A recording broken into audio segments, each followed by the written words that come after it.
Olá, estamos começando mais um Ideia Aracaju. Nossa convidada de hoje é a presidente de honra da Associação dos Amigos da Oncologia, Conceição Balbino. Conceição, seja bem-vinda aqui ao Ideia Aracaju. Minha gratidão a você pelo seu acolhimento e carinho. Muito obrigada. Conceição, a gente vai começar aqui a nossa entrevista querendo saber um pouco de onde veio Conceição Balbino, né? É baiana, de Jaguaquara, né? Jaguaquara, um nome difícil de falar. Dá para enganchar um pouquinho, mas aos sai. pouquinhos a gente sai, né? Filha mais velha, de Isso. 4 irmãs. Isso. Né? Deram muito trabalho, a dona Arminda e Augusto. Isso, Augusto. É a dupla A, Augusto e Arminda. Isso. Eu acredito que não, porque quando eu nasci, eu era barriga de gêmea. Então, quando eu nasci, a outra irmã morreu. E por uma questão de pobreza, da questão do nordestino, minha irmã hoje, Kátia, que está comigo, e a outra irmã também faleceu por questões de, na época era desidratação, isso lá no interior da Bahia, as pessoas sem condições, então era muito difícil.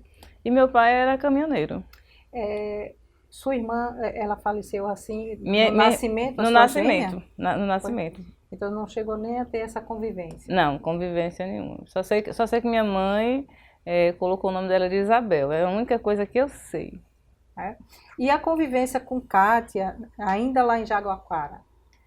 Minha irmã, eu acho que um grande esteio para mim, mas nós somos muito unidas e tem sido um grande presente, né?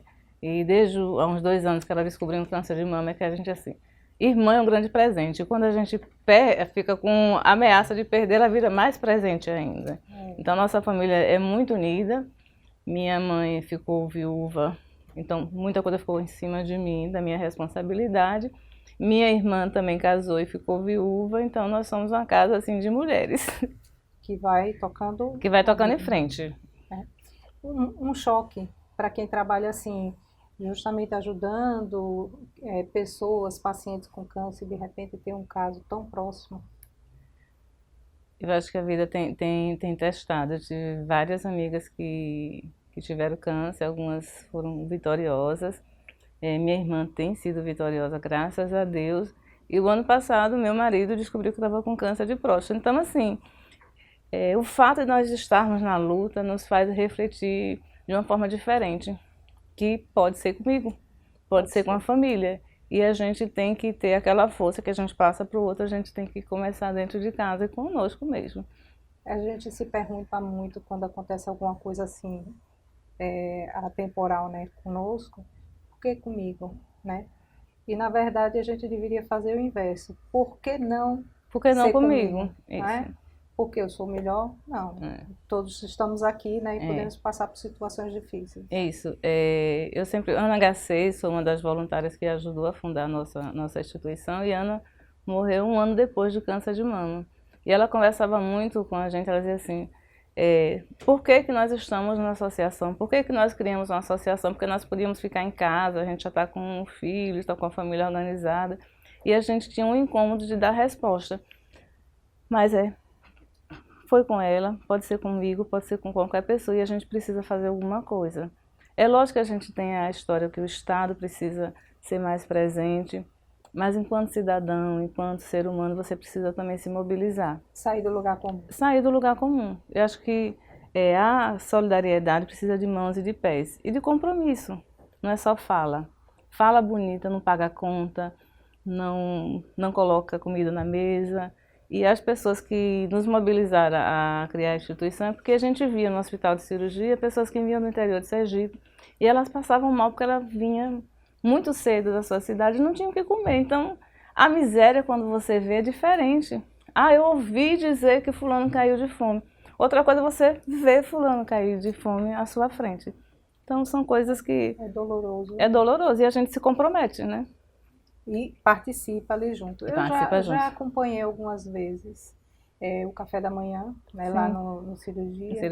E não é só servir, também sentar e tomar um café com quem está ali, né, o paciente. E esse tem sido o grande aprendizado, porque o projeto Pão Nosso foi um dos primeiros projetos da AMO.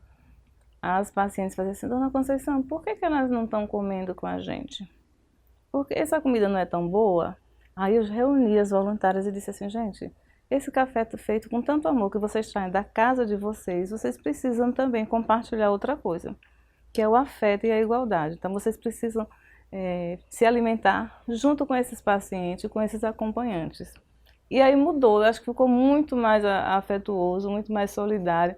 E a gente partilha, não é pão e café, a gente partilha afeto, partilha esperança. Carinho. E que ali somos todos iguais, porque o câncer realmente vai afetar muita gente, independente de raça, de credo, de condição econômica, né? O que a gente precisa entender é que podemos ajudar. Podemos. De alguma forma, podemos ajudar. Podemos ajudar, existem várias formas de ajudar e são escolhas. As pessoas, eu prefiro as pessoas que se mobilizam para ajudar.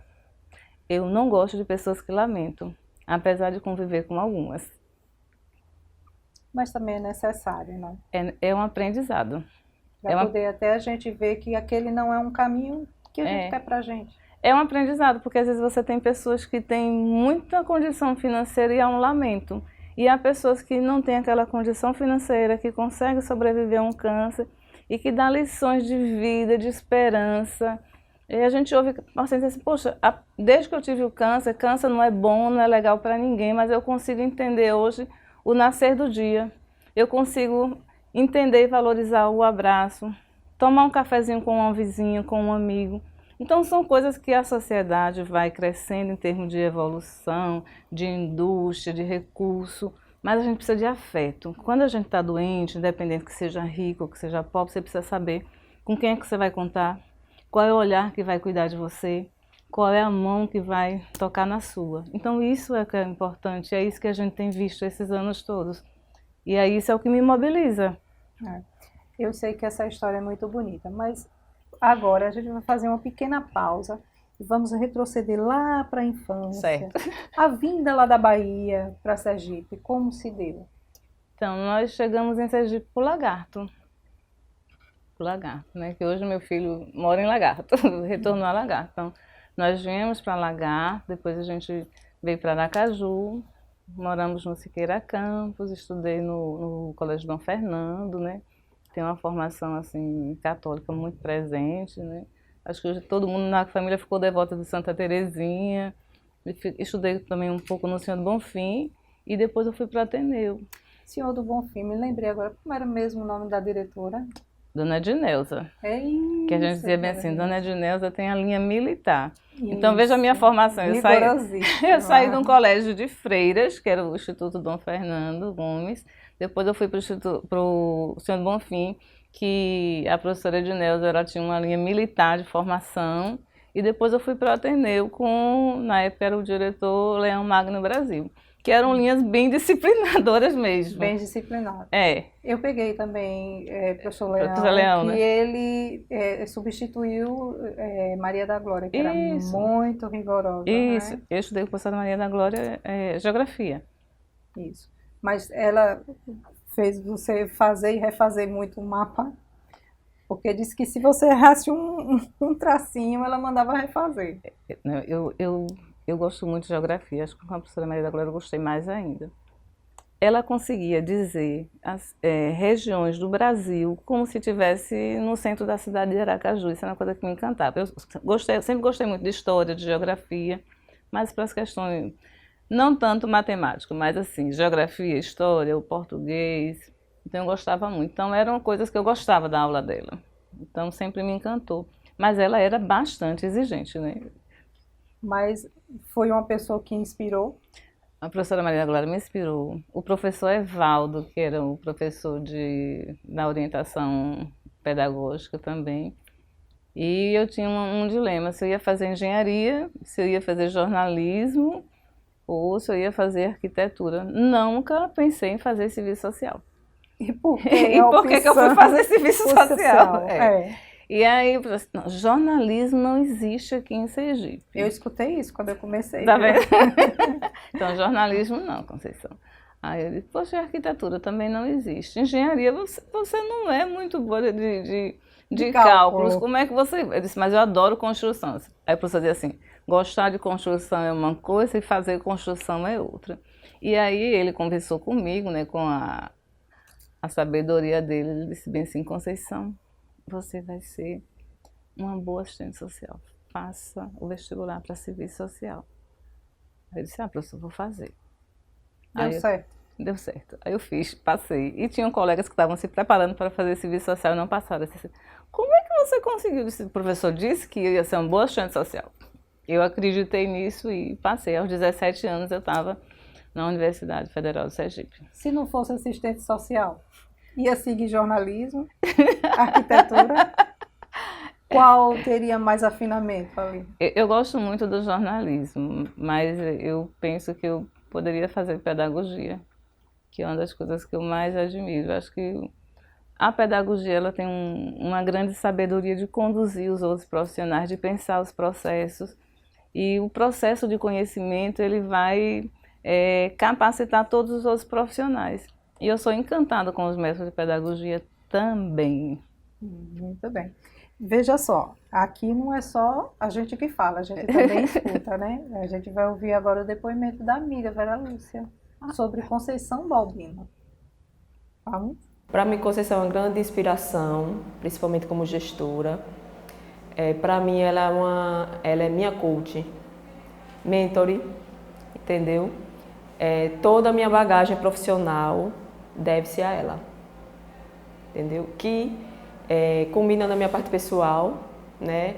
Eu cresci bastante, todas as oportunidades foram dadas. Ela sabe desse sentimento, dessa admiração toda que eu tenho por ela, de toda essa gratidão.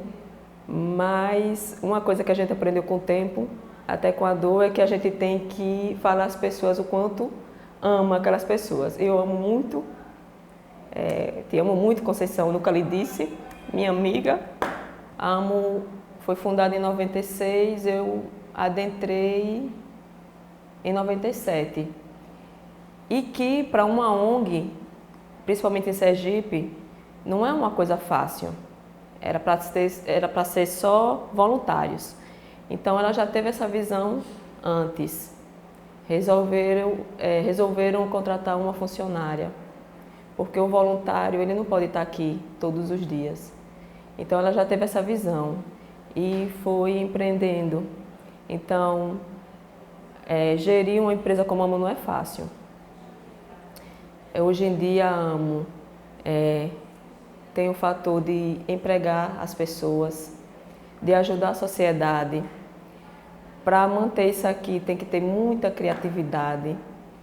Então são assim, qualidades de um grande líder: humildade, criatividade, empreendedorismo, uma visão, honestidade, visão sistêmica e, sobretudo, intuição. E isso Conceição tem demais, né?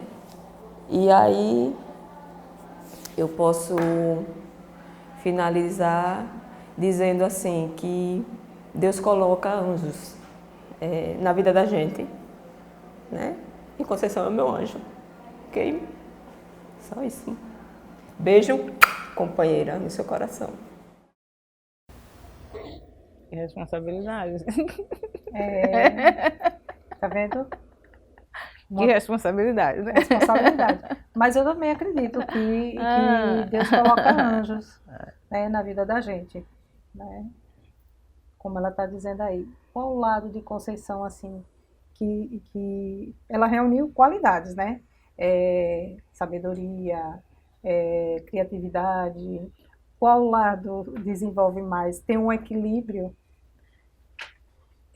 Eu sempre busquei, mesmo sendo essa empreendedora, a questão do empreendedorismo, eu sou uma pessoa muito intuitiva. Isso ela diz mesmo. Olha, para fazer isso, às vezes as coisas racionalmente tá mostrando uma coisa assim. Gente, eu acho que a minha intuição está mostrando. E graças a Deus eu tenho um grupo de amigos, porque as pessoas dizem assim, não trabalhe, amigos, negócios à parte. E tem um escritor que é Luiz Tijon, que ele diz assim, amigos, negócio faz parte. Porque negócio é muito difícil. Se você não tiver amigos para trabalhar, para andar juntos, para no caso da AMO, de trabalhar e construir uma missão dia a dia é muito difícil, né? E Vera Lúcia foi minha aluna de catecismo. Olha, tá vendo? Professora também, foi professora, né? Professora dela e da irmã. Então, é muito bom. Então, assim, eu sempre digo a ela foi uma pessoa que teve grandes perdas, a gente está sempre muito presente. E realmente eu também digo que a gente deve dizer que ama enquanto é tempo. Porque a vida sempre vai ser o hoje, né? Porque, na verdade, isso aqui tudo é uma passagem. É uma passagem. E a gente precisa passar bem. E deixar os outros bem também. Ajudar. Ajudar. Conceição, a gente está chegando ao final desse nosso primeiro bloco. A gente retorna já já, continuando a nossa entrevista com Conceição Balbino. E no próximo bloco a gente vai saber um pouco mais assim do início da carreira profissional dela. Até já.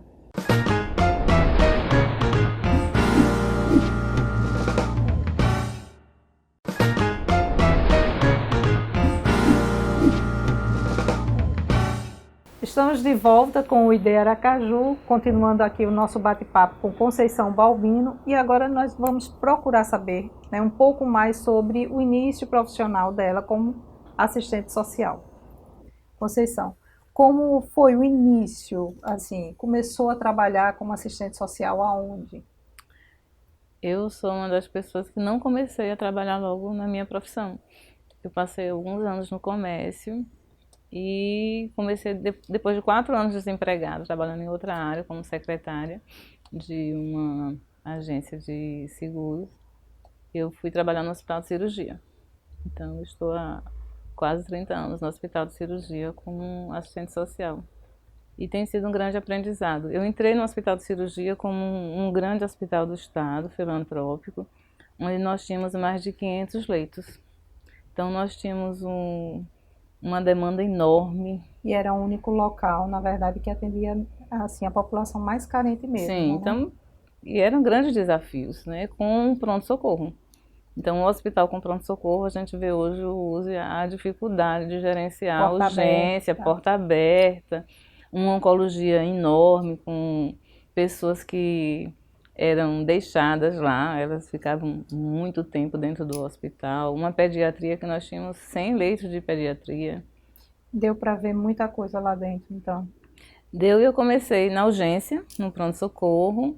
Depois eu trabalhei no hospital e fui para a oncologia, porque a oncologia sempre me chamou. Então, os diretores, Conceição, por que você anda na oncologia? Eu rodava o hospital, fazia visita. No final da tarde, às 17 horas, eu ia para o setor de oncologia. E não era meu setor, eu era obrigada a trabalhar em todo o hospital, e trabalhava. Mas às 5 horas da tarde eu fazia visita aos pacientes da oncologia. E às vezes o pessoal falava, ela deve ter algum parente aqui. Eu disse, não, alguma coisa me chama para cá. É um chamado. É um chamado. Recebe, e aí eu comecei a ver umas necessidades, grandes aprendizados, e assim, os pacientes são grandes aprendizados, grandes lições de, às vezes, de sofrimento, mas na maioria das vezes de superação, de transcendência, de desapego. E quando eu comecei, nós ainda tínhamos pediatria da oncologia de cirurgia também. De humildade, de gratidão também, né? Apesar da doença, trazer um sofrimento. Porque... Então, eu depois fui para a oncologia. O diretor clínico, o diretor do hospital, me colocou no setor de oncologia. Porque na época eu pedi para ir para a oncologia, e a AVOSAS, que era a Associação de Voluntários que dava apoio ao serviço de oncologia, assim, não tem um assistente social na oncologia.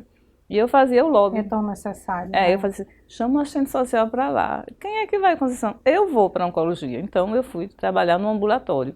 Então, para sair da urgência para o hospital, e trabalhei no ambulatório. Porque o ambulatório é outra vivência, é uma outra dinâmica, quando o pessoal vai lá com um diagnóstico definido, você recebe aquele paciente, aquela pessoa no início do diagnóstico, pega todo o tratamento, então você tem mais contato e mais vínculo com as pessoas.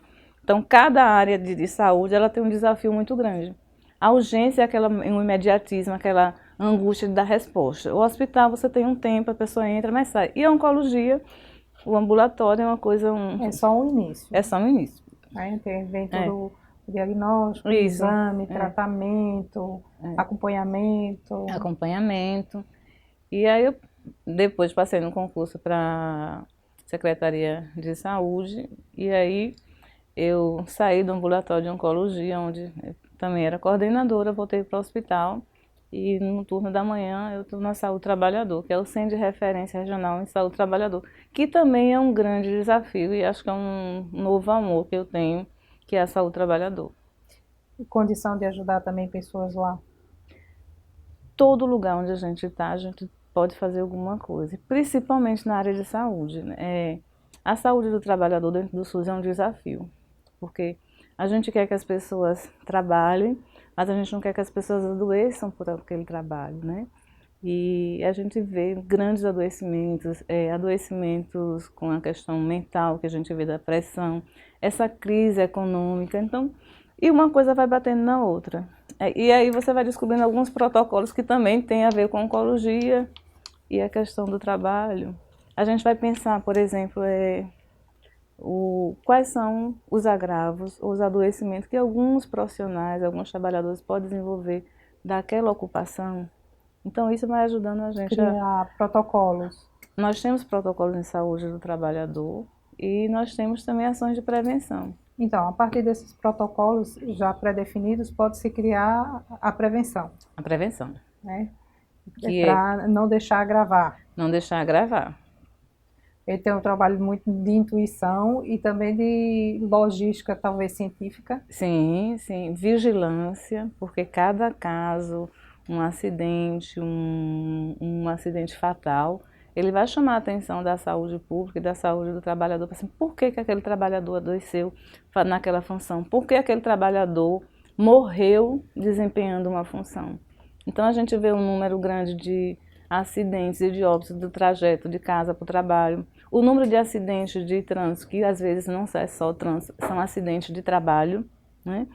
A questão da saúde mental, que nós temos grande número de trabalhadores cada vez mais adoecidos mentalmente. Então são coisas da vida moderna. Lerdose, adoecer, porque você tem uma atividade que você vai, às vezes, sobrecarregar, né, o seu esqueleto, músculo esquelético. Então tem uma série de coisas. E também, assim, na questão social de você pensar que criança e adolescente não deve trabalhar, deve estudar. Só que não é uma realidade do Brasil, é uma realidade do mundo inteiro, onde crianças e adolescentes elas entram no mercado de trabalho muito cedo para sobrevivência. Tem crianças de 5, 6 anos que começam a trabalhar. E você imagina uma sobrecarga de uma pessoa que começou a trabalhar com 5 anos, se ela vai ter a estrutura física e mental quando ela tiver 40, 50 anos, do que uma pessoa que foi preparada pela universidade, teve todas as condições sociais para se desenvolver.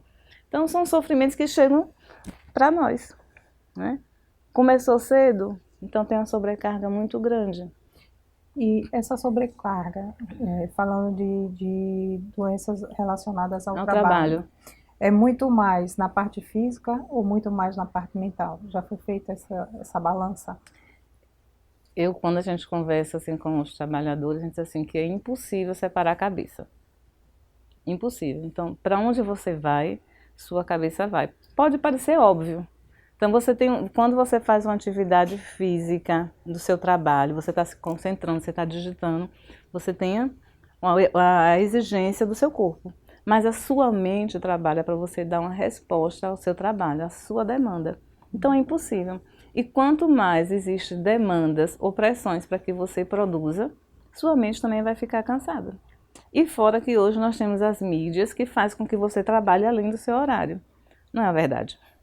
A gente trabalha além do horário formal. É verdade. E a gente não tem os descansos e as pausas, porque a gente tem uma nova forma de trabalho, né? Que é o teletrabalho. E as mídias colocam você para trabalhar muito além dos seus horários. As necessidades de resposta. Nós vivemos numa sociedade muito de resposta imediata. Imediatista. Né? Quando eu falo sobre saúde do trabalhador, eu gosto muito de falar sobre a questão do trabalho. Você vai pensar como o homem vivia há 100 anos atrás. E eu coloco muito aquele desenho, posso falar em desenho, aquele desenho do Flintstones, da época das cavernas. E depois tem o Jetson, que é da época do espaço sideral. Então, nós estamos entre.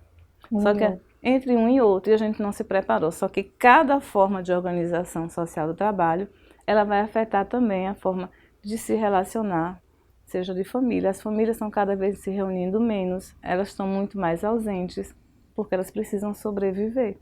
E também tem a questão do consumo. Nós vivemos numa sociedade que é capitalista, onde as pessoas precisam consumir cada vez mais. E o consumo não é só para que você tenha a sua roupa. Se você tem sua roupa, você também está empregando várias pessoas. Então, você, eu não vou comprar daquela indústria porque ela é rica, mas quantas pessoas estão dependendo? E fica muito uma interdependência que a gente precisa recuperar isso com a forma de consumo.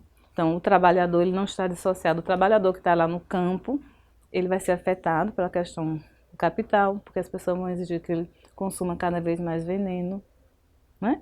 Então, tudo hoje está interligado. Então, a saúde do trabalhador diz respeito a toda forma onde o trabalhador esteja, seja ele vendendo na feira, seja ele fazendo carrego, seja até nós aqui, trabalhando, vocês na imprensa, na comunicação, nós como profissionais de saúde.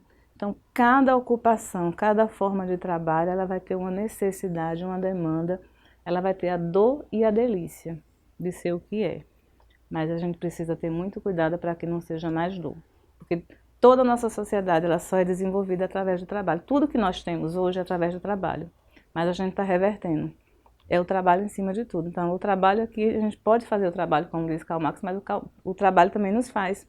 E a gente, ultimamente, deixa que o trabalho nos faça mais do que a gente pensar sobre esse trabalho, repensar, construir e desconstruir o trabalho. Essa questão de estar tudo interligado, de ter essa dependência, que uma atitude de uma pessoa afeta a outra. Quando Conceição entendeu isso? Eu entendi isso... Olha, quando eu fui para a universidade, eu tenho grandes mestres na minha vida. A professora Luísa Souza era uma das pessoas assim, que teve grande influência na minha formação. Então nós estudávamos serviço social, mas nós tínhamos um grupo que trabalhava nas comunidades de Aracaju, aquelas comunidades de palafitas que a gente pensava naquela época, vamos colocar conscientização, educação de base, para que as pessoas comecem a pensar como estão, por que elas estão ali à margem. Então a gente começava a provocar isso, essa conscientização e organização da comunidade. Nós fizemos isso. E Luísa Souza me fez uma pergunta, acho que eu tinha uns 18 anos, isso foi num sábado à tarde, a gente se reunindo ali no Colégio de Patrocínio de São José. Aí ela reuniu eu e mais algumas colegas de estudo do curso, ela fez assim, o que é que vocês estão fazendo aqui neste mundo? Alguém veio a passeio porque todos nós temos alguma coisa a fazer.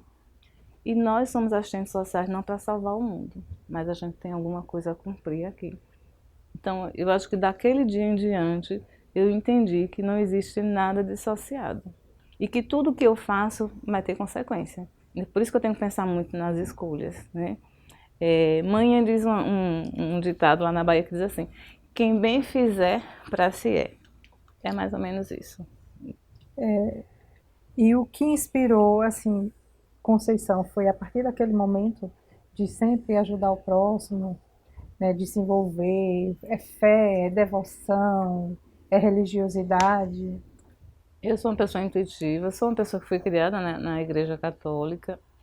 Eu acredito muito que Deus está em tudo e respeito todas as formas de expressões de religião. E eu acho que a gente tem que dar conta disso aqui. Como é passagem, a gente tem que fazer da melhor forma possível. Eu conversava com o Frei Miguel e disse, minha filha, faça sempre o seu melhor. Aí eu converso com a professora Luísa Souza, a gente, muito naquele sonho do socialismo, tem que fazer o melhor. E vai ser sempre o melhor. Foi a partir daí que surgiu, assim, de procurar fazer o melhor, de ajudar o próximo, que veio a ideia da AMO? Eu já trabalhava... Na oncologia. Eu já trabalhava na oncologia, mas na adolescência eu fui professora de criança e eu também fui presidente da Associação de Moradores do Bairro.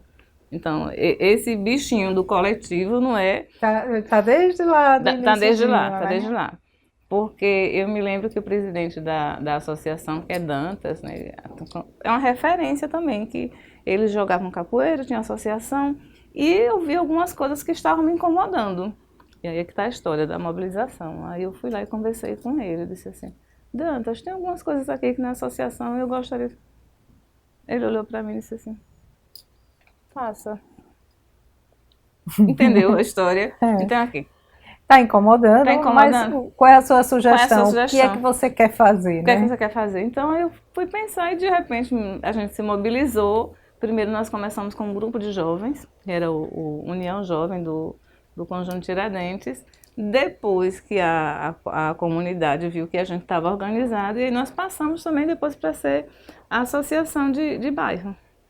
Então, assim, tem muito... Eu estou muito no coletivo, né? Já participei de gestão também no Conselho de Serviço Social, por 2 gestões, a gente também já... Porque a gente tem que contribuir, né? Em alguma forma a gente tem que contribuir. E quando surgiu a AMO, então? A ideia da AMO? A ideia da AMO é a história do coletivo. Quando eu fui para o Hospital de Cirurgia, eu disse a você que eu comecei na urgência, e tinham vários voluntários no Hospital de Cirurgia, só que eles trabalhavam de forma assim aleatória. Um escolhe a pediatria, outro escolhe a cardiologia.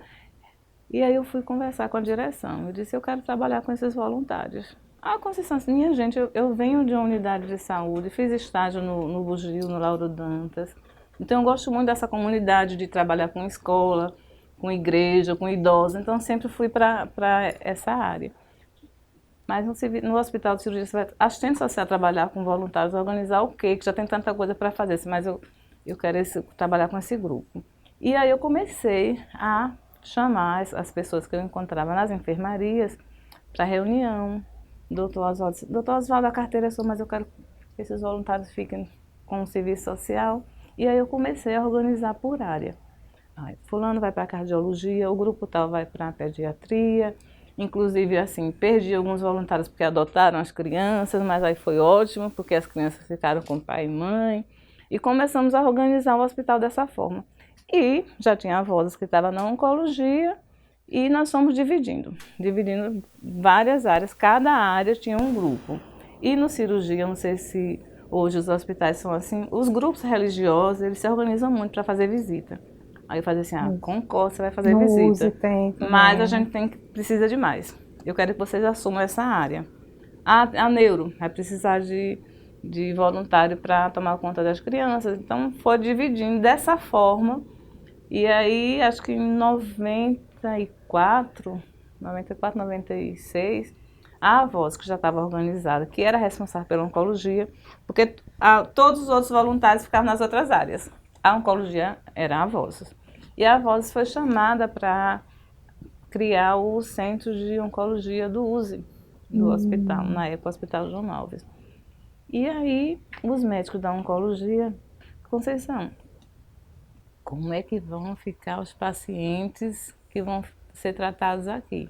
Nós precisamos dar uma resposta. E aí tinha um grupo chamado Grupo Rainha da Paz, que era um grupo de mulheres católicas, voluntários, que ficavam na pediatria. E eu chamei essas mulheres e disse assim, olha, Dr. Márcio Botelho, que era o diretor do Centro de Oncologia na época, disse, Dr. Márcio está com uma necessidade, que a oncologia agora não tem nenhum voluntariado lá. E antes era a Voz. O que é que vocês acham? Vocês podem assumir essa atividade? Vamos ouvir. E aí nós fomos conhecer mais de perto, eu já estava começando a trabalhar na oncologia. E daí disse, não, nós vamos conversar, mas não vamos conversar de uma forma organizada. Nós vamos criar uma associação. E foi dessa forma. Porque nós não podemos ficar da forma que estava dentro do hospital. Vários grupos, a gente precisa de uma instituição para dar apoio ao Centro de Oncologia do Cirurgia. Foi dessa forma que nasceu a AMO. Nasceu com quantos sócios fundadores? 29. Nós somos muito coletivos. Não tem dono, não tem responsável, mas sempre foi muito coletivo. E conseguia agregar as ideias para poder ajudar quem precisava? Conseguimos. Porque assim foi uma coisa muito clara. A necessidade, acho que ajuda mais a gente a ter um propósito claro. Então, assim, esses pacientes estão sem nenhum apoio. Então é mais fácil você ter um problema, você se juntar para resolver. Então foi dessa forma, é tanto que os médicos do Centro de Oncologia, que eles também são fundadores, os voluntários e as assistentes sociais do Hospital de Cirurgia, dentre elas eu. Então foi assim que nós fundamos a AMO. Era casa alugada, lá casa, dentro mesmo? Não, casa não. Casa é um luxo. Casa não. Doutor Teles, que era o diretor na época. Arranjou uma salinha? Arranjou uma sala, um beco.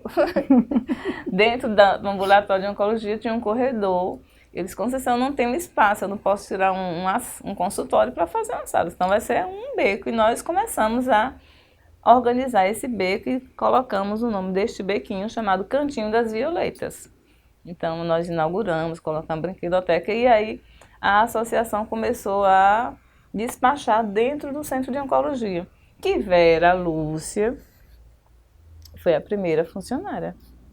Ela está lá então desde aquela época? Desde a época do corredor. Desde o corredor, do Cantinho das Violetas. Cantinho das Violetas. Então ela tem realmente muita história, muita gratidão, né, por tudo. Tem muita história, muito aprendizado e muita contribuição também. Quem a AMO atende hoje? A AMO atende mais de 2.800 pessoas de diversas idades, vindas de várias cidades, seja de Sergipe, de outros estados também. E tem sido um grande desafio, porque desde que nós criamos a AMO, o nosso estatuto, eu me lembro que o doutor Márcio disse assim, eu não quero que fique só criança, eu não quero que fique só mulher.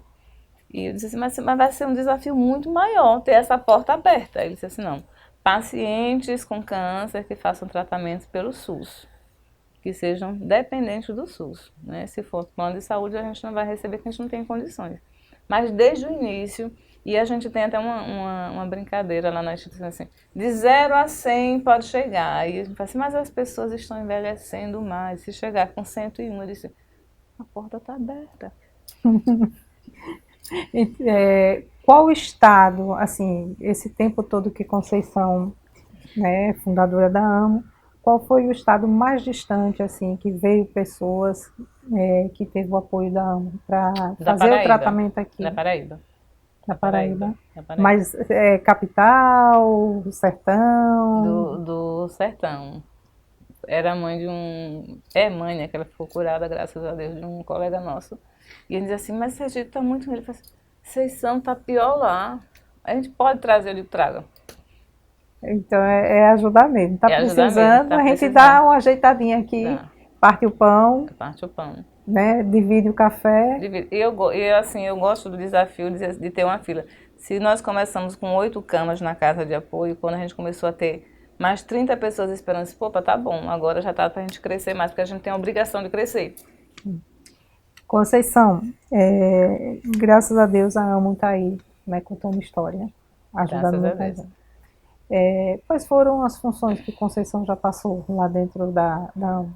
Da AMO, além de ser sócia fundadora, eu fui do Conselho Científico da AMO e pense que ultimamente eu tenho sido presidente. Como é que pode? De honra. De honra. E da diretoria executiva. Porque essa história de presidente de honra, e cá para nós e o mundo depois, eu fui contra. Porque tia Ruth era... Mas é um reconhecimento, né? Mas aí eu achei assim... Pela história. E quem... Até me emociono, porque são amigos que não estão mais aqui. E eles... Uma assembleia que eu não estava, eles, Conceição, você vai ser eleita presidente de honra, porque, minha filha, você tem que preparar pessoas para a diretoria executiva, e presidente de honra vai ser sempre, e essa casa é uma missão sua, nós lhe ajudamos, mas é uma missão sua. E eu disse, mas eu acho tão mais negócio de presidente de honra, minha gente, é um título assim, eu não gostava muito. Mas aí eu fui ler algumas referências que eu tenho na minha vida e disse assim, se as pessoas estão lidando com grande amor e com reconhecimento, quem é você para negar receber um presente? Então foi dessa forma que eu aceitei estar na presidência de honra, porque é um título até o final da vida. Eu disse, eu não sei quanto tempo vai durar essa presidência de vitalício. É vitalício. É vitalício. E eu era contra essa história dessa vitalício, parece questão de império, no tempo de uma república. Então essas coisas a gente, como assistente social, às vezes a gente se questiona, mas pelo afeto das pessoas que fizeram isso, eu só tenho a agradecer. Mas veja só, presidente de honra, vitalício, em um cargo que é voluntariado, que coisa mais bonita. Eu acho que a beleza é. A gente vai saber um pouquinho mais agora, ouvindo o depoimento de Terezinha.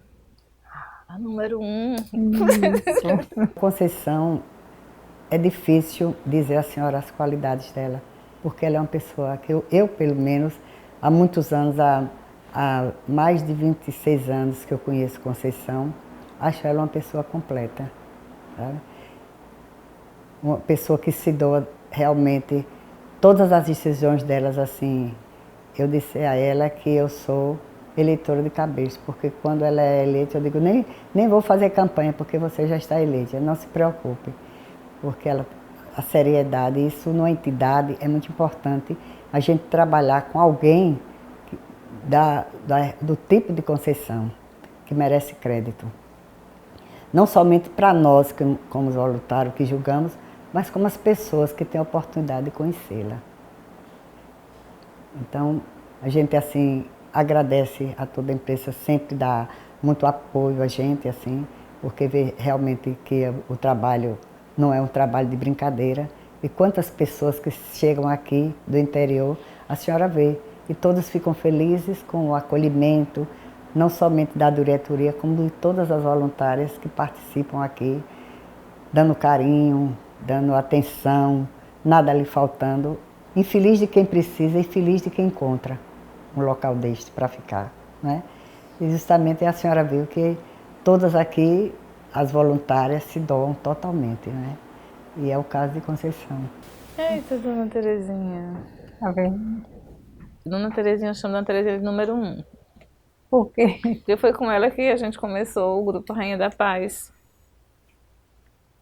Lá dentro do hospital. Lá dentro do hospital, por isso que ela é o número 1. Eu digo assim, é a moedinha da origem da AMO, foi com esse grupo. Mas a ideia em si foi um afinamento entre todos ali que já fazia aquele trabalho dentro do hospital? Foi assim, uma grande harmonia.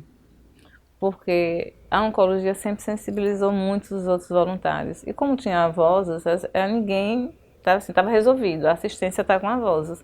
Quando você vê a necessidade, não tinha nenhum grupo, e quando o doutor Márcio chamou o grupo para conversar, né, Dona Terezinha e outras voluntárias que estão na foto ali, não, Conceição, tá tudo certo, vamos fazer. E aí foi assim, é lógico que a gente nunca imaginava que a AMO chegasse onde chegou, né, porque a gente não tinha uma linha telefônica, a gente não tinha carro, e nós começamos com doação da família, vamos fazer um carnezinho da família. Manhinhas, amigas de manhinha. Carnezinho. Os carnezinhos, começou com os carnezinhos.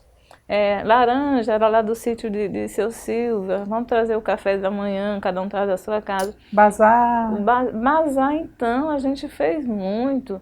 E aí vou até fazer um agradecimento especial a Laudicea Barroso e a Hortência Machado, porque foram as duas empresárias aqui em Sergipe que estenderam a mão a AMO logo no início. Quando a gente pensou em criar a instituição, a Laudicea já começou a fazer o desfile. Então, a Laudicea fez o desfile e no mesmo mês a gente registrou a AMO.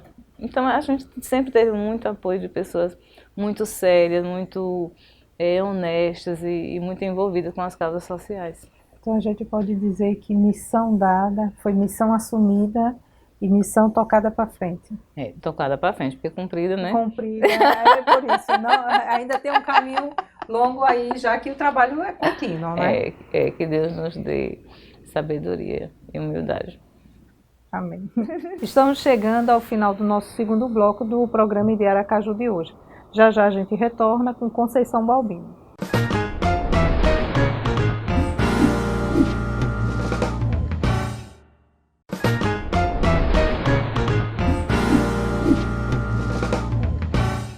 Voltamos com o nosso terceiro bloco do programa ID de hoje, conversando com Conceição Balbino.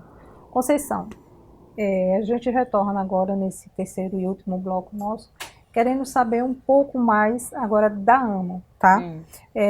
Como está o trabalho da AMO hoje, né? Em termos de equipe, local, pessoas atendidas? Bem, a AMO hoje tem um grande desafio de atender, são 2.800 pessoas cadastradas, e para isso a gente tem um trabalho de equipe muito forte. Nós estamos com mais de 55 colaboradores com registro em carteira. Além dos voluntários, né? E os voluntários têm mais de 100, são acho que 110 voluntários, fora os outros pessoas que são colaboradoras que não têm condições de estar no trabalho voluntário, porque a lei do voluntariado de 96 para cá mudou muito. Então, se você é voluntário, você precisa ter presença na instituição. Tem que assinar ponto, a gente informa a promotoria do terceiro setor, as pessoas podem ir no site da AMO e tá lá, todas as pessoas que fazem as normas. Nós participamos da ONG Transparente, todas as nossas despesas estão lá. As pessoas que fazem trabalho voluntário têm um nome, as pessoas que são funcionárias da instituição têm um nome. Tem um dia que faz o trabalho voluntário. Tudo. É bom. Nós estamos igual ao ID, com identidade. As pessoas acham que eu vou ser voluntária, é só chegar lá e agir. Não, você tem que ter toda a regra. E a questão do o trabalho voluntário, assim, eu digo que 96 mudou muito, porque hoje, para ser voluntário da instituição, e eu já escutei, Conceição, às vezes é muito protocolo. Eu disse, não, a gente não pode colocar pessoas despreparadas para lidar com uma realidade que é uma realidade complexa e às vezes sofrida, né, que é com o paciente com câncer.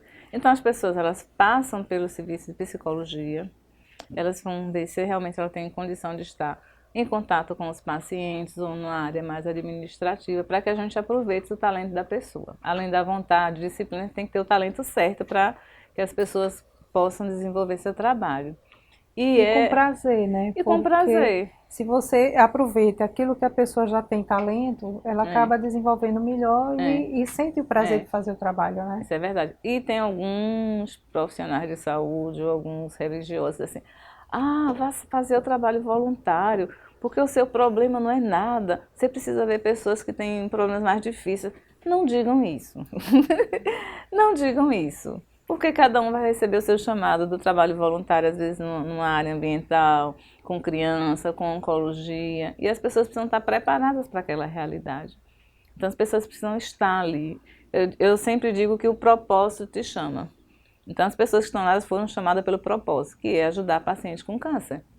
E se sentir igual, porque o câncer pode estar com você também. Nós não podemos nos sentir acima de ninguém. Então, um exercício de humildade, de aprendizado, de serviço é a instituição. Com todos esses nossos serviços que nós estamos hoje, com assistente social, com psicólogo, com enfermeiro, fisioterapeuta, nutricionista, comunicação. Recentemente eu recebo visita. Conceição, é uma portinha aqui, mas quando você vai abrir o mundo e tem a casa de apoio, tem um serviço administrativo, eu disse, gente, quando nós desenhamos a sede, seria administrativo, a casa de apoio e a sala da diretoria. Estava resolvido. Não dá para ser mais assim. Hoje a sala da fisioterapia já ocupou um dos maiores quartos dentro da casa de apoio. Então já existe conflito. Hoje nós damos refeição para o quê? 80, 90 pessoas, de segunda a sexta, almoço, fora as outras refeições. E tudo isso assim com... Tem alojamento lá? Tem um alojamento que é a casa de apoio. A casa de apoio é o coração da instituição. E dá suporte a quantas pessoas, assim? A nossa condição hoje de hospedagem seriam 40 pessoas. E tem que ser paciente e geralmente o acompanhante. Porque uma coisa que é muito importante para as pessoas que precisam de apoio quando estão com câncer é a questão do apoio a essa família. Adoece a pessoa, mas adoece a família. Então, o cuidador também hoje é uma preocupação nossa. A gente já tem encontros para cuidadores, nós temos cursos para cuidadores, porque se o cuidador fragiliza, o paciente fica sozinho. Então, isso realmente tem sido uma coisa que a gente tem visto cada vez mais. E não existe receita para paciente com câncer. Se em 96 a gente achava importante dar o café da manhã, hoje você precisa dar o café da manhã, hoje você precisa ter uma avaliação com a nutricionista. É um paciente que está com câncer de mama, mas precisa de uma meia, precisa da fisioterapia. Há alguns anos a gente também já dá a máquina, a gente já dá a prótese externa mamária. E você vai descobrindo que você deu a prótese e não tem sutiã. Porque não existia sutiã para pessoas que usam prótese, aí nós fomos buscar o sutiã. E depois a gente descobriu que muitas mulheres não conseguiam lavar as roupas, a gente começou a dar o tanquinho. Então não tem receita. A receita de melhoria para a pessoa que tem câncer ou que teve câncer, ela é infinita. Ela não é mais só o café e o pão. Ela é o atendimento especializado dos nossos... Visando uma qualidade de vida. E uma coisa que a sociedade precisa entender, que depois do câncer é a vida. E as pessoas precisam retornar com muito mais qualidade. Talvez com menos apego material, mas com qualidade. De fazer atividade física, de parar, de ter um tempo para você, de trabalhar menos.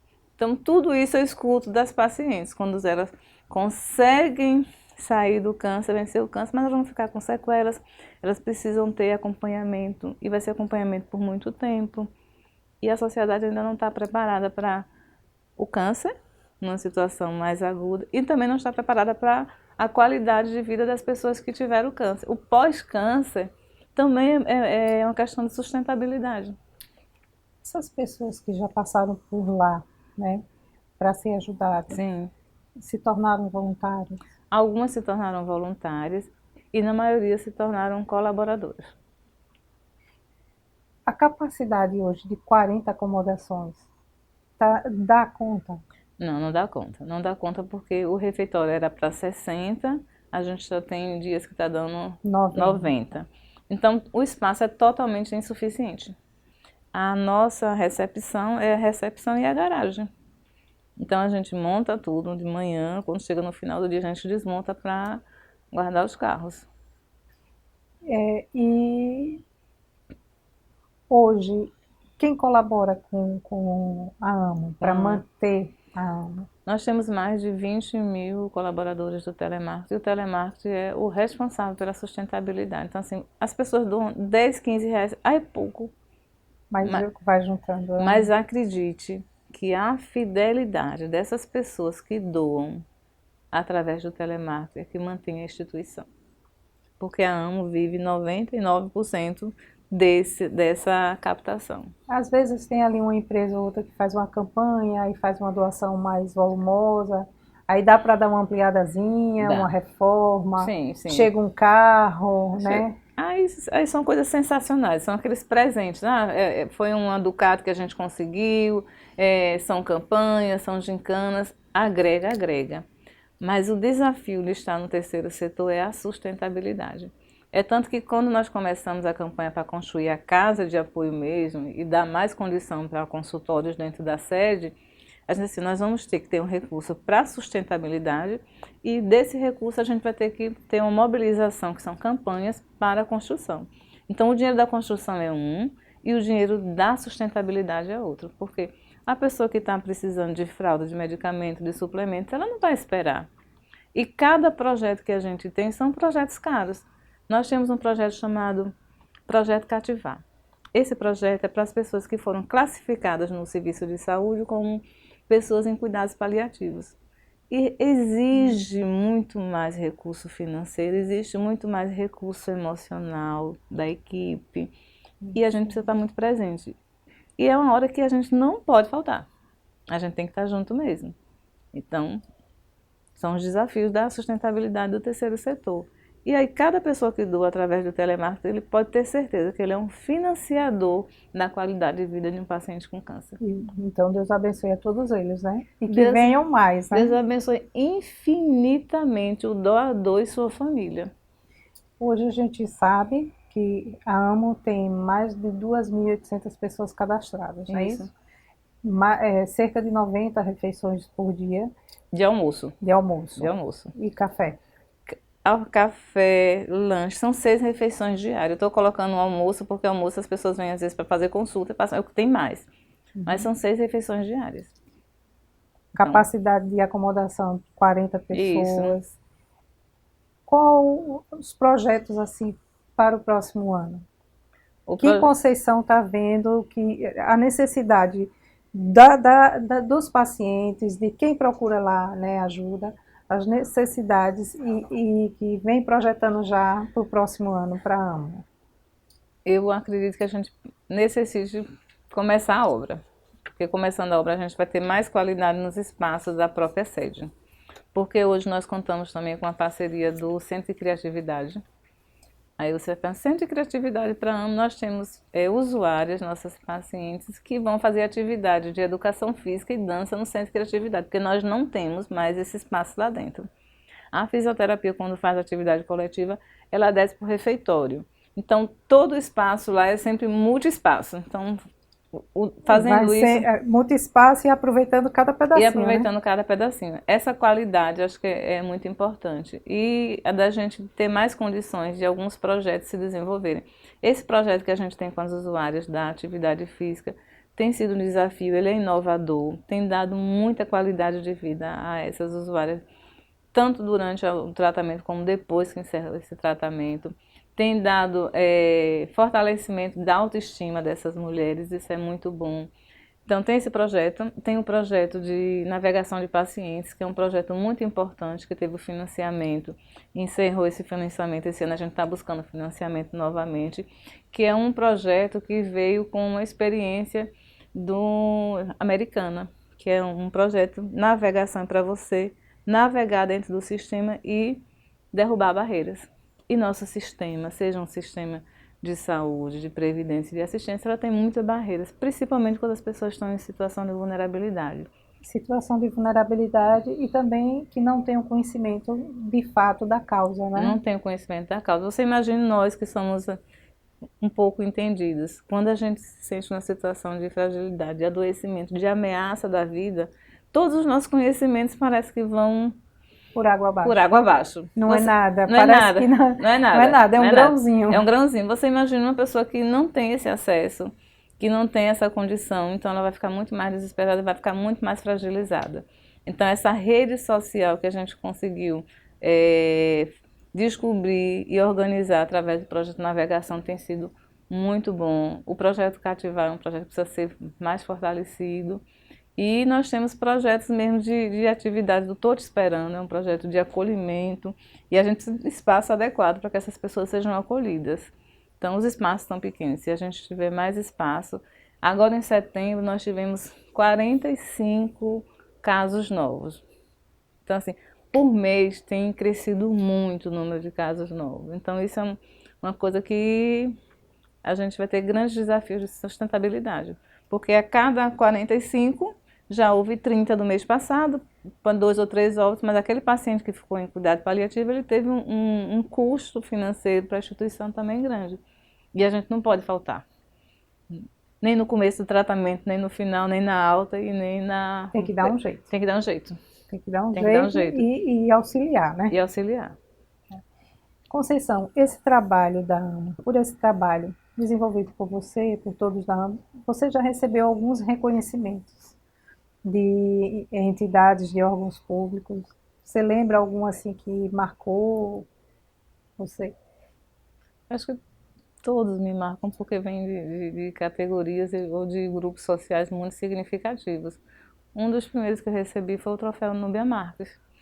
Como assistente social, uma pessoa de uma qualidade social e de reconhecimento no Estado, assim, foi o primeiro e foi um que me marcou muito. Recentemente recebi o título de cidadã aracajuana e eu sou apaixonada por Aracaju. Recebi o título do Umas Clube, menção honrosa da Assembleia, recebi também o título do Conselho de Saúde, né, como uma pessoa que contribui para o Sistema Único de Saúde. Então, cada menção, cada fala, cada carinho tem um significado muito grande, porque vem de pessoas que acreditam e que reconhecem que esse trabalho é necessário. Porque assim, a beleza do trabalho para mim sempre está na necessidade e na resposta que ele consegue mudar positivamente aquela realidade. É sentir que Deus está mostrando que você seguiu um caminho que deveria seguir um caminho correto de ajudar o próximo? Eu acredito. Essa intuição, assim, essa fala, essa conexão com Deus, eu sempre tive, sempre tive. E todas as vezes que eu me questionei, e que às vezes a gente reclama e chora, e diz assim, eu estou cansada, e não quero mais isso, e aí vem respostas que só quem passa sabe. Há alguns anos nós tivemos sério problema financeiro, e naquelas crises, gente, a gente vai começar, eu tirava do que não tinha, cada diretora começava a contribuir, e teve doações que diziam assim, olha, gente, chega aqui uma doação de 600 quilos de alimento não perecível quando você não tinha cesta básica. Aí chega uma pessoa que entra para fazer uma doação que dá para pagar a conta de luz, então assim, poxa, toda vez que a gente tem um problema, vem uma resposta de pessoas que vocês não imaginam. Então foi assim com a construção da sede, foi assim com o terreno da sede, quando nós sonhamos em comprar aquele terreno, e aí eu me lembro que era eu, Rubineide e Conceição, as mais próximas do grupo, e aí nós chegamos na amendoeira ali do Cirurgia, que era um estacionamento, nós vamos comprar esse terreno. Aí o rapaz olhou para mim e disse assim, vocês não têm dinheiro. Então, alguns anos depois nós conseguimos comprar esse terreno. E o rapaz? Não sei mais. Ele saiu dali. E o que foi que aconteceu? Quando nós fomos pedir o dinheiro emprestado para comprar esse terreno a Maria Célia disse assim, não, esse terreno é de vocês. Então são respostas que eu disse, então nós estamos no caminho certo, minhas amigas, não sou eu, somos todas nós.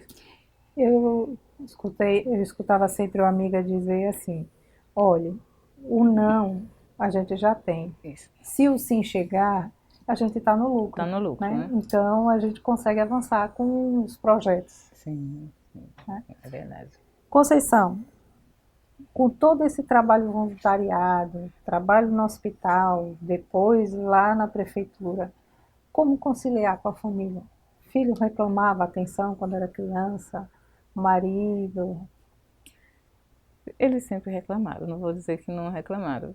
Agora minha mãe sempre me apoiou muito para, assim, ela tinha um sonho mesmo, assim, ela gostava que eu fosse assistente social, então ela sempre me apoiou. Além da minha mãe, a minha tia e minha irmã.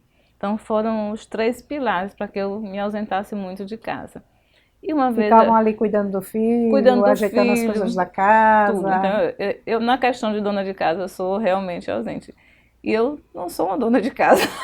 E descobri isso, tranquilamente. Eu gosto da minha casa, administro bem, mas quem faz isso melhor é o meu marido. Que bom. Mas a dona de casa, assim, sabe por quê? Porque sabe gerenciar uma casa que é mais ampla, que é de várias pessoas, né? Que é a amo, né? Então, assim, não foi a dona de casa ali fechada só família, mas para uma família bem maior. Né? Essa família que Deus coloca para o aprendizado diário. E o filho conseguia ou conciliar direitinho, reclamava, choramingava, acompanhava a mãe? Eles sempre me acompanharam. Meu filho, meu sobrinho sempre me acompanharam, minha família toda. Meu marido menos, por causa da profissão dele, me acompanhou muito, mas também sempre me apoiou. E hoje ele faz assim, mas ela faz esse trabalho, é muito bom quando ele encontra com os amigos, olha, Conceição fez isso, você já colaborou. E ainda existe assim a campanha interna dos amigos. Ajudou, já ajudou, já comprou show, já comprou isso, então isso existe na família. Vai ter, né? A família toda nesse sentido, assim, nós somos muito, muito unidos, a gente se apoia. Né?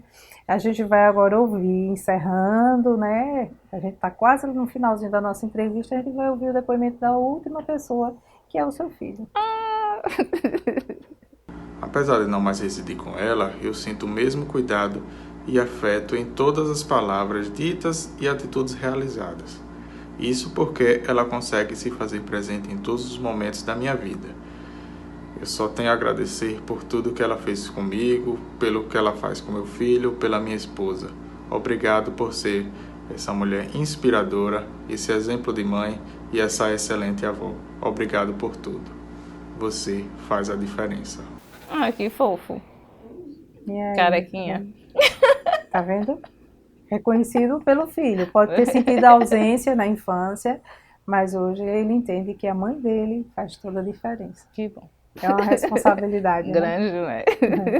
Conceição, foi muito bom receber você aqui no ID Aracaju. a gente está chegando ao final. Tem alguma mensagem que gostaria de deixar para quem nos acompanha aqui na TV Câmara? A minha mensagem é de gratidão a vocês pelo espaço, e talvez vocês tenham uma noção do que é um espaço desse para uma instituição como a AMO e como uma pessoa simples que vem do povo como eu. Então eu tenho só a agradecer. Quando eu cheguei aqui em Aracaju, quando eu vi a Praia de Atalá, me apaixonei. E Aracaju faz parte da minha vida. E cada pessoa que me acolhe, eu só tenho a agradecer. Como eu agradeço agora a TV Câmara, a você, pelo carinho e a forma assim amorosa de conduzir esse nosso encontro. Pode acreditar que, assim, falando pela equipe toda da TV Câmara também, e por muitas pessoas que vão assistir o programa, tá? Que Aracaju que é privilegiada por ter Conceição Balbino hoje, morando aqui, fazendo esse trabalho belíssimo lá com toda a equipe da AMO. Muito obrigada. Chegamos ao final do nosso ID Aracaju de hoje. Voltamos na próxima semana com mais uma entrevista. Até lá!